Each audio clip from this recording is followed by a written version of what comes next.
What's going on, guys? Welcome to Low Kick MMA UFC Fight Night Brunson vs Shahbazyan preview show. I'm your host, Ryan Galloway, and joining me as always is Jordan Ellis. How you doing, Jordan? I'm doing good. How are you doing? Not too bad. So this card back in Vegas off Fight Island, all the Fight Island stuff done now.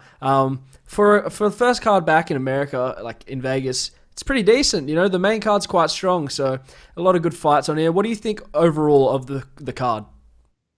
I think it's a really good card, especially in the main card's really strong. It's stronger than some of the cards we've seen on Fight Island. I think a few of these fights have come together really, really late as well. So you've had Verna against Green coming together quite late, and Calderwood against Maya. But they've pulled it off. It's a really good card, and I'm really excited about it. Yeah, for sure. And obviously this main event, a fight we wanted to see for a while now. I think it was meant to happen at UFC 248. That sounds right. But it was meant to happen before. Obviously, it's been rebooked now. Edmund Shahbazyan, the rising prospect that everyone's excited about. He's shown that he's got submissions. He's shown he's got knockouts versus Derek Brunson, who's been around forever. And he's fought the best of the best, and he's defeated lots and lots of people, and he's lost to some of the top guys. So this is really a good test for Shahbazyan to see where he belongs in the division, and if he's capable of breaking into that top five, top six, you know, I don't know where he'd be after this, but the upper echelon of the division. I'll leave it to you to break down the fight first. What do you think of this fight? I think it's a great fight first and foremost. I think Brunson, is somewhat underrated just because, unfortunately for him, he's got into that position where he is kind of the measuring stick at middleweight. He is the guy to beat, and once you're past him, you're in the mix for a title shot.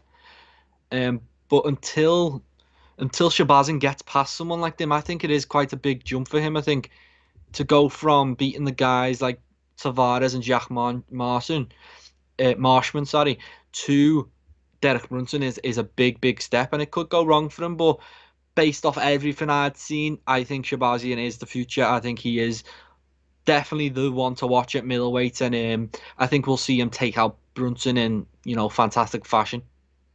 Well, obviously you know what Brunson's going to want to do here. He's going to want to try and wrestle, right? That's what he does against all the strongest strikers he's fought. Obviously, it didn't pan out for him against Stylebender. But like, you look at the way Brunson's fought. He's fought the best guys. Like his fight with Romero was quite competitive at the start of that fight. Like the first round, maybe into the second round, it was competitive, and then Romero started to take it away, took him down, and landed brutal body shots.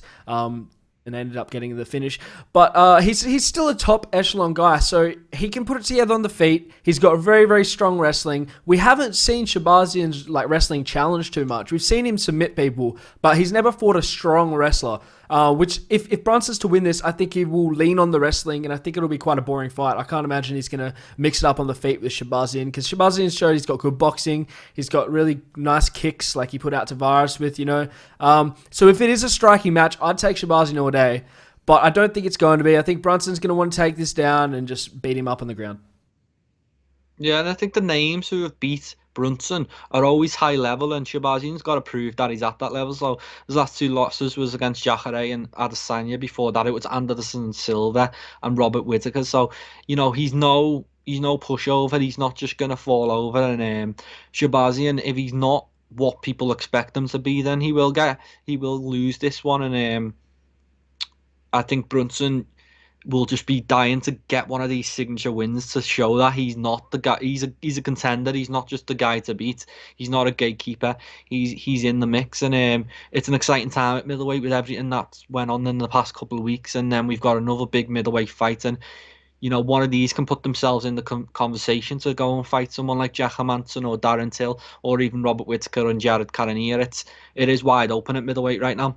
Yeah, and I think if Shahbazyan gets this win, he's on a fast track, right? Brunson, on the other hand, if Brunson win this, I don't think he's getting near a title shot. I think they'll give him Till, maybe. It seems reasonable. Not Hermansson. They're going to make him versus another up-and-comer otherwise, I imagine. Just because he's lost to a lot of those top guys. So it's like... But Shahbazyan, on the other hand, he is undefeated in the UFC. He's a prospect everyone's excited about. If he can get this win here and do it in the fashion like he did to Tavares, that beautiful head kick, or anything like that, if he can get a finish in this fight, I guarantee you, I'm making the guess here, but I think I'm going to be right. He'll fight Whittaker next. And it'd be a brilliant fight, and I'd want to see it. It's he is on the fast track. And while we say UFC, they're obviously both UFC fighters, but UFC clearly have a dog in this fight. They want Shahbazyan. He's a rising star. He's linked to Ronda Rousey. There's so much, potential for him. So it would be a star being derailed if Brunson managed to pull this off. But he could pull this off because he's picked up 2 good wins over Elias Theodoro and Ian Heinisch in his last 2 fights. Decision wins, maybe not the most entertaining, but I think he could do this. He could stifle Shahbazyan. Shahbazyan's only 22. This is definitely the best fighter he's ever fought by quite a way as well. So, it's a tough one, but I think he needs to. He'll come out and he'll want to make a statement. Adesanya stopped. So did Souza. So I think he will be trying to do something similar, and I'm excited to see if he can actually do it. Yeah, I mean, he's got the power. He's not bad on the feet. I'm not trying to discredit his striking. I just think that he's going to try and wrestle because that's where he's going to be stronger. I've never seen Shahbazyan wrestle, but I imagine Brunson's got the advantage there.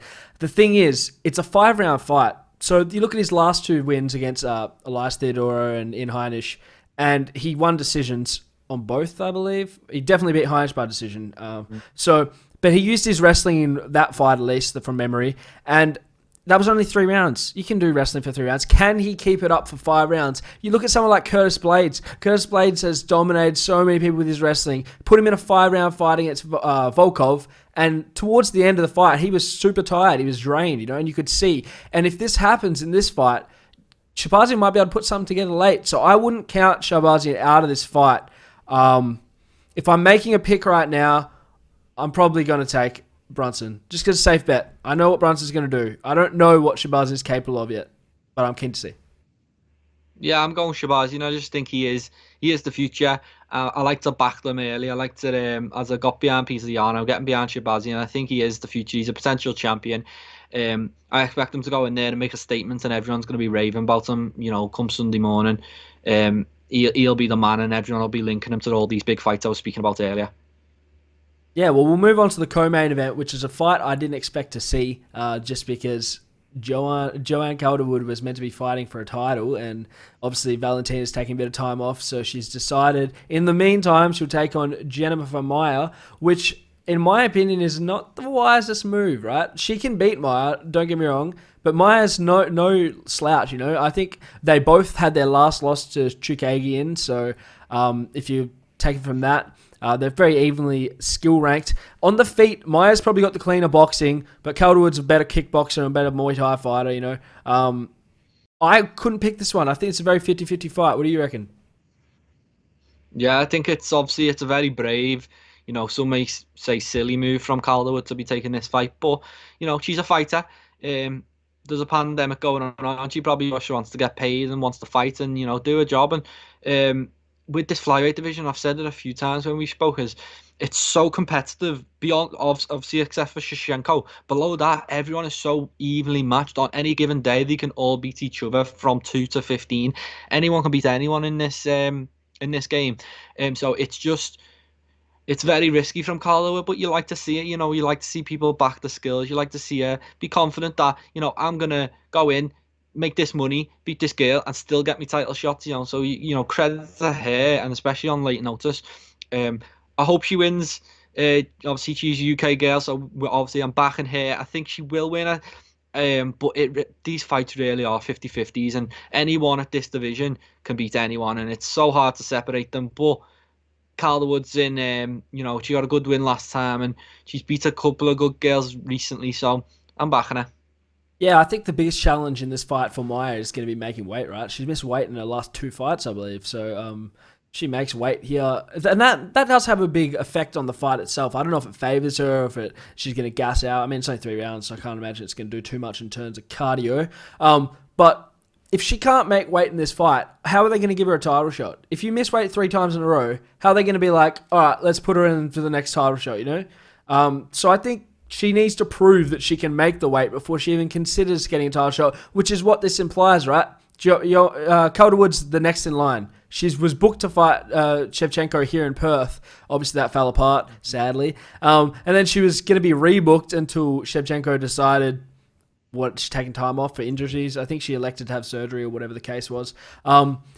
So if Maya wins this, she is going to have a title shot. And if she can't make weight, I don't know what on earth why they would give her a title shot. What do you think? No, I think win, lose, or draw, she's not getting a title shot. I just don't. I think they'd find someone else rather than give it to her, especially after missing weight like that. And she's going to come into this one, and let's see if she makes weight. But I just wanted to.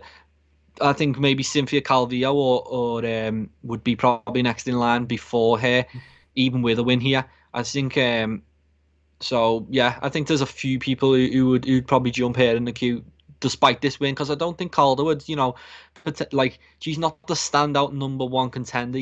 As we see in heavyweight with Francis Ngannou, he's clearly the number one. If you beat him, you're the number one. Whereas Calderwood, she probably got the shot because there's not many other contenders there. She'd got a big win over Angela Lee, and it was only one win. So I don't think beating Calderwood is as significant as maybe beating some other contenders in other divisions, but it would still be a big win, and she'd potentially just be like, she'd be in the running.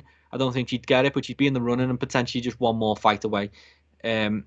Yeah, but it would be so much cleaner if Calderwood won and everything's mapped out for Shevchenko on a return. But that's not the way, and it's especially not the way in the flyweight division, because, as I said, they're all as good as each other, all capable of winning on any given day. Absolutely. So we'll jump on to the fight before that one, which is Vincente Lucay versus Randy Brown. Vincente Lucay coming off that win over Nico Price, taking on another contender, Randy Brown. I'll hand it to you to break down first. What do you think?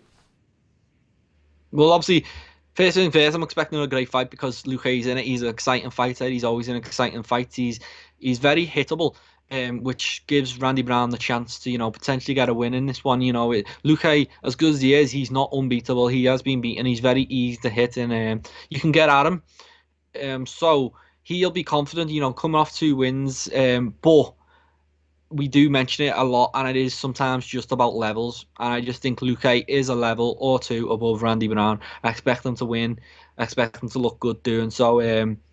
But this is Randy Brown's chance to go and claim a scalp and get a big name on his record to add to his 2 wins. What do you think? Yeah, I mean, I'm gonna have to refer to the MMA maths here, and Nico Price beat Randy Brown. Lucay's beat Nico Price twice. So if I was picking off just records alone, there's no way I'd pick against Lucay. And I think he's just a better striker. I think he's a better all-round mixed martial artist as well. So, yeah, I'm picking Lucay hard in this one. But, Randy Brown hits hard. He's obviously a good competitor. He's in the near the rankings in the welterweight division. So anything could happen, but I'm gonna pick Lucay in this one. Yeah, it'd be considerable upset for me. Like, if I'm betting this weekend, Lucay is on that bet, and certainly to win, and I'd be really surprised if he didn't. But Randy Brown, that's what he's not incapable of beating, like, of winning this fight. It's not that much of a mismatch. But there's just levels to this game, and maybe he's stepped up a couple of levels lately and you can match Lucay, but I don't expect him to. I expect it to be pretty one-sided in Lucay's favour and for him to get the win. For sure. So before that, we have Lando Verna versus Bobby Green, the rematch. I believe the first one was a draw from memory. And that was a competitive fight from memory. So obviously it was a draw, it was. Lando Verna is so entertaining to watch. I love watching Lando Verna fight. His whole style with his boxing style, he's sliding to the sides, hands down a lot of the time. It's really exciting. He's a good striker. Everyone knows this. He knocked down Tony Ferguson with that knee/kick that just anyone would have gone out from, but not Tony Ferguson. Anyway, Bobby Green, on the other hand, got that win over Clay Guida recently, so he looked good in that. Yeah, it's a tough one for me to pick. I like both guys. I think Bobby Green probably hits harder, and I think Venata is hittable. So, just because of that, I might take Bobby Green on this one. What do you think? I don't think we've actually spoken of this bit, but if I had to name my favourite fighter who isn't an English person or a Scouser, it's Lando Venata. He's just such a fun guy to watch, and I'm picking him to win in this one purely because we've seen a change in his style in his last fight against Yancy Medeiros. He was much more, much less engaging in a war, which obviously he does, and that's why I'm a big fan. But I want to see him win. I want to. He's so talented. He should be winning, and he kind of gets involved in these wars. He doesn't need to get into. He's a very talented striker, and he's capable of boxing up a lot and just keeping people on the end of his punches if he wants to. So I think if he's turned over a new leaf, I think he might have turned over a new leaf, and he might just be a potential contender at some point. So I'm picking him to, get a unanimous decision with over Bobby Green and keep it clean and keep it quite dominant on the feet. Yeah, he's definitely a great striker. I tried to forget that Yancey fight happened just because it was so boring to watch, in my opinion. Didn't enjoy that one. So I think, yeah, in this fight, he's not going to come out the same way he did there. He's probably going to stand on the feet the entire time and try and land things. I just think that he's very hittable. He's very, very hittable. So I think Bobby Green's going to pull something off and put him away. That's all. Yeah, well, just for that, obviously it was a boring fight, but it was a dominant fight. So if he like as a fan, obviously I want to see these wars. As a different side of me as a fan and someone who sees the talent and wants him to succeed, I think that's the way to go. Be a bit more boring. You don't need to take all these punches to the face when you're so talented and give fights away. So I think he's very capable of winning this fight, but will he go back to his old ways, or will he? We could have another war on our hands, and that'll be nice. But it'd also be nice to see him, have success and put a string of wins together. That show obviously his record doesn't do him justice in my opinion, and I'd like to see that by the time he's done in the UFC. I want to see him with a big win streak and in the rankings and where I think he should be. For sure, and I'll call it early. I think one of those two fights we just spoke about then will be the fight of the night, either Lucay versus Brown or Verna versus Green. That it's got to be one of them two. If I had to bet money, they're the ones I'm picking from. Obviously, opening the main card though, we have Kevin Holland returning against Trevin Giles. And I think this is a simple fight, in my opinion, like how this one's going to go. It's quite simple. You've seen Trevin Giles' weakness. His weakness is his grappling. He's been submitted multiple times. He got dominated by Krause in the grappling exchanges. Kevin Holland's no scrub on the ground. So I think Holland's going to try and get it to the ground, try and grapple, probably find a submission. If not, maybe just dominate on the ground. What do you think? Yeah, I'm slowly getting on the Kevin Holland train. Really, I really like watching him fight. His last one was just brutal and dominant, and he's impressed a few times, especially when he stepped up on late notice to fight Santos. So he's clearly a game guy. He's spoken about going down to welterweight. I think something fell out there. So I am backing him in this one. I think he will be able to get the floor on the floor and potentially get a finish on the floor, which will be quite impressive against Trevin Giles, who's a tough guy. In my opinion, he should be on a 3-fight losing streak. I think James Krause beat him on late notice. So he's got a lot to prove, but I think he's quite young, and I think he'll be game for that. And getting 2 wins back to back over James Krause and Kevin Holland is a big opportunity. So he'll be going all out, but I just don't think he'll have it. I think Holland will stop him. I couldn't agree more. That's my prediction as well. So with that's the full main card. Let's jump onto the prelims, just have a look at some of the fights there. Obviously, you've got Ed Herman fighting Gerald Meerschaert on short notice. Gerald Meerschaert at light heavyweight. Never seen it. Very interested to see it. I think because he's a grappler, I think it doesn't favour him going up in weight to light heavyweight where all these guys hit harder at. He can get away with taking some shots at middleweight, but at light heavyweight, you can't get away with taking many shots. So I don't know how this is going to go, but I'm very excited to see. What do you think of that? Yeah, especially wrestling. I think wrestling favours the bigger person. So, as talented as Daniel Cormier was, because he's so small, he struggled to take down John Jones. And then obviously because Gustafsson was so big, he's not literally known for his wrestling, but he was able to take down John Jones. It's such a weird concept, especially in MMA. So I don't love the move, but we are in them times, and people are taking late notice fights, and you've got to give them credit because he's stepping up. What is it? 20 pounds, and he's taking a risk, and it's not the toughest fight ever. So it is one of them where I'm inclined to just not try and predict it, because you never know with these new weight classes, do you? But yeah, I'm interested to see it, but I think he will be going straight back down to middleweight, win or lose. Yeah. Yeah, I hope so, because I think he looks good at middleweight. I mean, he's a bit of a one-trick pony in sense you know what he's looking for. He's going to try and submit you, but he looks good. He's a good fighter. So hopefully he returns down to middleweight after this, and we can see him back there. Other than that, anyone else on the card you wanted to touch on?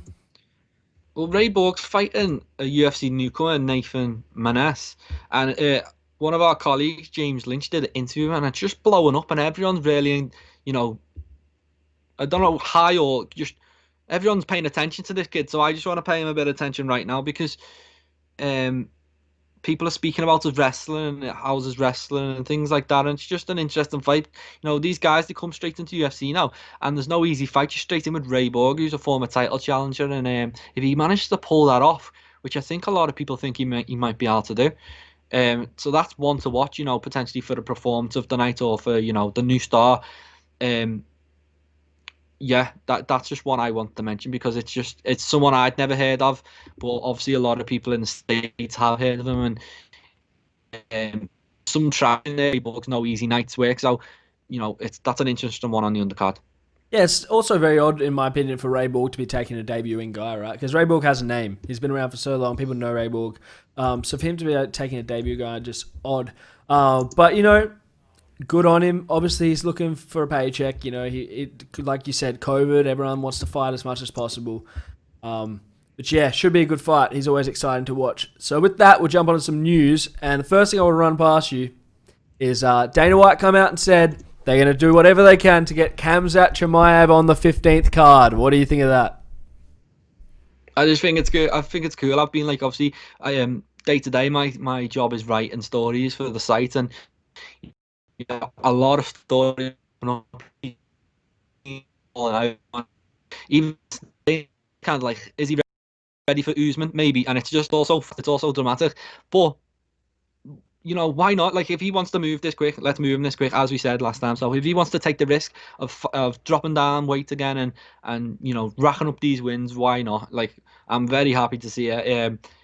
I'm very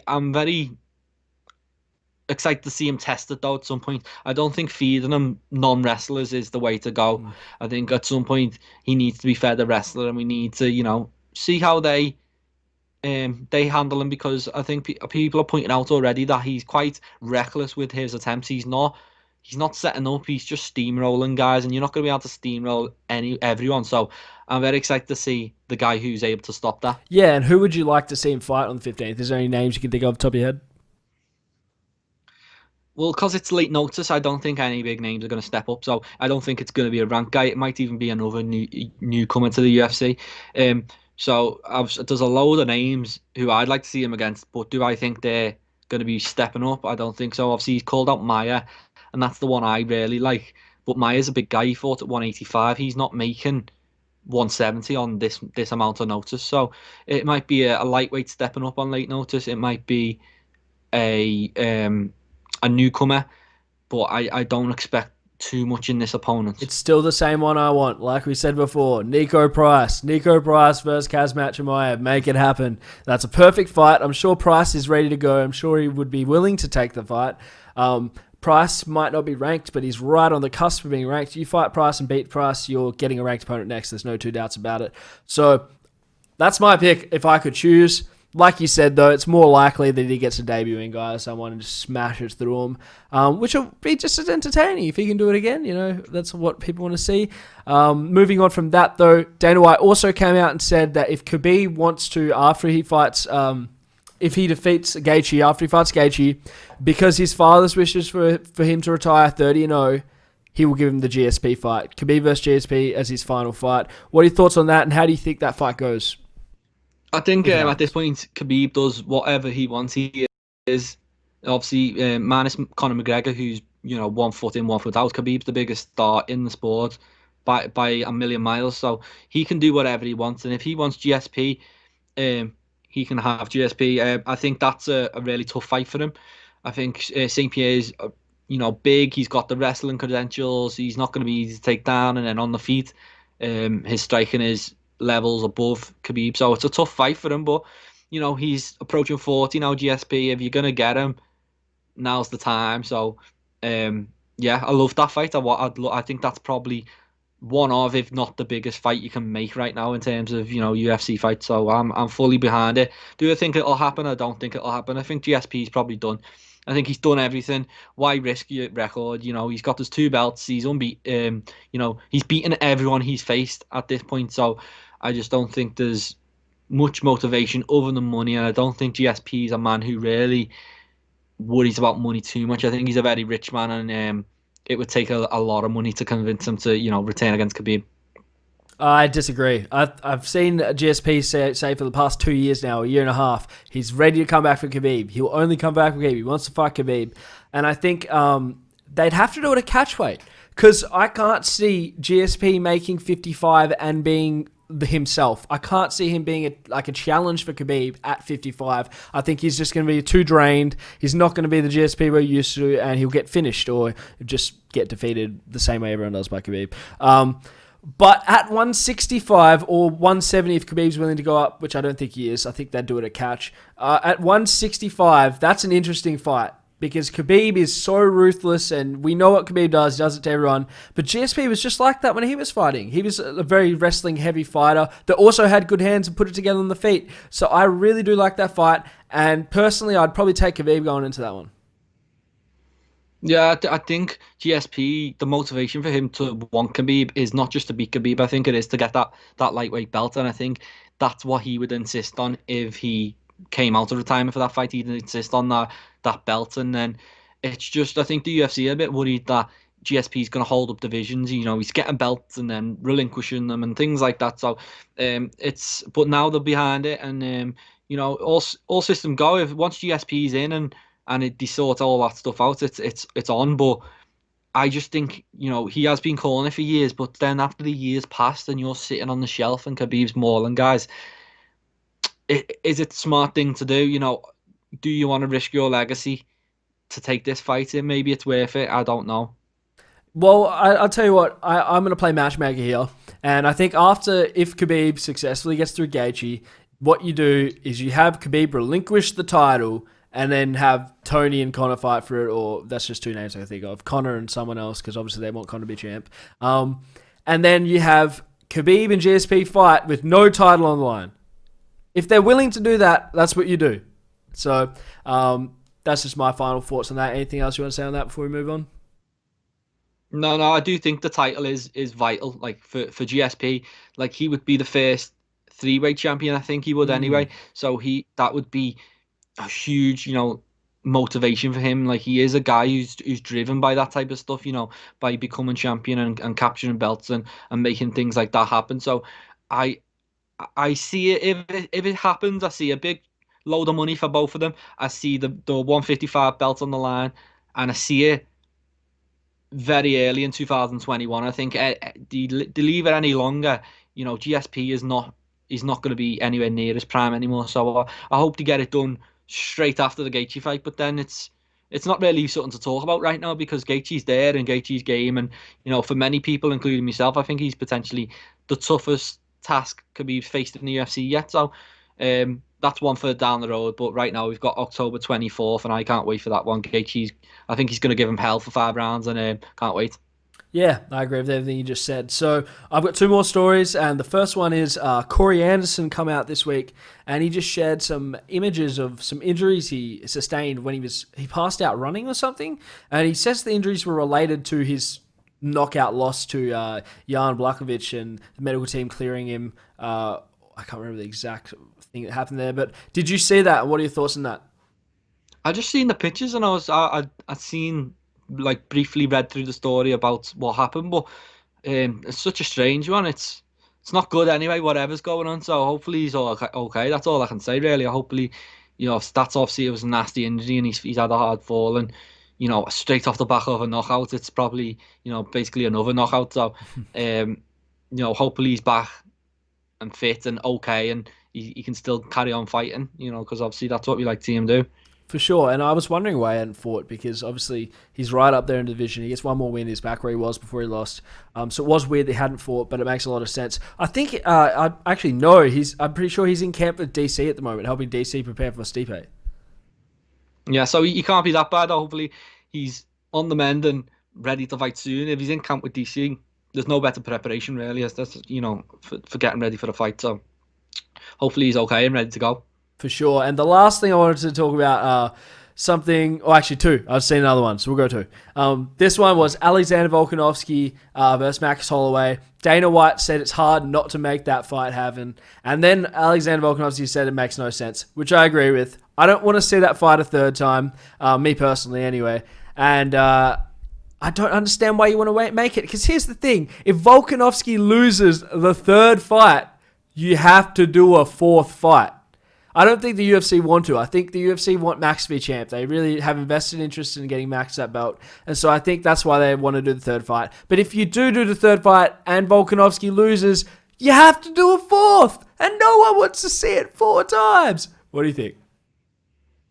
Yeah, I get your point. I'm really on the fence with this one just because I do think Holloway won. I haven't changed my opinion on that. I think he was, a bit robbed on that one. And it's not a word I like to use, but I do think he got done badly. So in that sense, to me, I think it would be right. But did he deserve that second shot in the first place? He probably didn't. So it's a tough spot. I totally get Volkanovski that, and there is other contenders there. So I want to see him fight Korean Zombie and all these guys. So in the meantime, I think the win-win situation is to get Holloway a big fight, a big money fight, while the title picture plays itself out. Because really, the fight, as close as it was, it's not really one I'm too excited to see again. So I really don't want to see a trilogy, but do I think it's potentially the right thing after such a controversial decision? Maybe, but it's such a messy situation right now on that one. So I would prefer, as a fan, to see Volkanovski fight someone else just for my viewing pleasure. But I do think Holloway won. So if they give him another go, I can't have too much to say about it. I can't complain because I do think he deserves another shot. But I would prefer them both to not fight each other because I don't think it's ever going to make for too much exciting TV. It's not really the most entertaining fights. It's just not. Yeah, I agree. So last thing we'll touch on before we finish this up, had to speak about. There's no way we could end this podcast without speaking about him. The man that covered the news yesterday, I think it was, Platinum Mike Perry. 2 things happened. His ex-wife, the Platinum Princess, comes out and she says that she had a restraining order on him and said he was violent and abusive, all that stuff, horrible things. If it's true, which it seems to be true, not a good look for Perry. And then on the contrast of that, his new girl, I can't remember her name, but the corner woman, comes out and she says she's pregnant. What are your thoughts on Mike Perry right now? What's Mike Perry doing with his life? Yeah. Oh, his life's wild, isn't it? You obviously don't want to focus on that stuff too much, but he just makes it so hard not to cover because he's so busy with all this stuff going on in the same day. I'm not. It seems to me like a bit of damage control maybe when she comes out saying this. They're like, oh, we're having a baby. Just the distraction type thing. That's like the cynic in me. But I'm not sure how thought through he is as a person anyway. But obviously, she said he was threatening violence. He didn't actually hit her or anything like that, and she weren't able to get a restraining order. But it's still, not something you want to see. And the UFC have already said he's got to go away and work on himself, and I think that's best for everyone. Obviously, there's something not 100% right, but I know a lot of people. We've seen a lot of fighters, have children, and it really brings them into a next phase of their career, and they kick on, and it's the making of them. So hopefully it is for him, and just best of luck with all of it to him because he's obviously he's a fun guy to watch, and he's a fun guy to cover in the sport. So hopefully he can just get that side in order, and we don't have to be talking about it because for me, as someone who covers the sport, I don't really want to speak about Mike Perry's personal life. I want to speak about his fights and his knockouts because he's got so many of them and he is so impressive. So I'd prefer to focus on that. Yeah, so in conclusion, hopefully we see Mike Perry versus Khamzat Chimaev at UFC Fight Island 5. That'd be a good one. Oh, that'd be a really good one. Yeah, down the line. Yeah, maybe not right now. Anything else you want to touch on? No. Just it's actually a surprisingly good card. I'm actually excited for it. I think the main card's pretty stacked. It's one of the better cards we've had in a while. So, there's lots of stuff to look forward to. Cool. Thanks for listening, guys, and we'll speak to you next week to recap this card.